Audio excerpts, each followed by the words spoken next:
मजहब को लेकर भड़काऊ बयान यानी हेट स्पीच को लेकर सुप्रीम कोर्ट ने सख्त रुख दिखाया है। सुप्रीम कोर्ट ने दिल्ली, यूपी और उत्तराखंड पुलिस को हिदायत दी है कि इस तरह के मामले में खुद से नोटिस लेते हुए फौरन कार्रवाई की जाए। एफआईआर दर्ज होने का इंतजार नहीं करना चाहिए।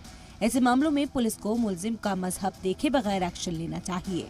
मुल्क की सबसे बड़ी अदालत ने कहा कि इस मामले में कोताही बरतने को कोर्ट की खिलाफ वर्जी माना जाएगा।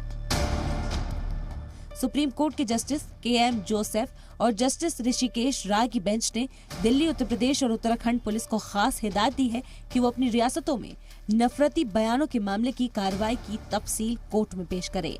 शाहीन अब्दुल्ला की अर्जी में मुस्लिम समाज के खिलाफ हेट स्पीच के मामलों की आजादाना जांच की मांग की गई थी। अर्जी में यति नरसिंहानंद और बीजेपी के कुछ लीडरान के मुतनाज़ा बयानों का हवाला दिया गया था।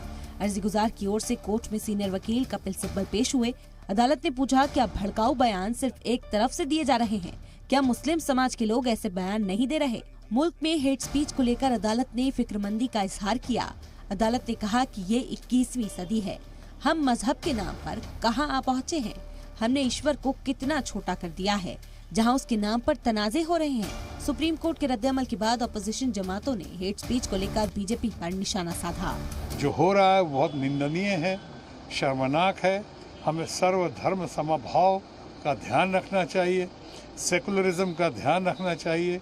और आज चारों तरफ तो देश में डिवीजन की स्थिति दिख रही है, लोग एक दूसरे को बांट रहे हैं।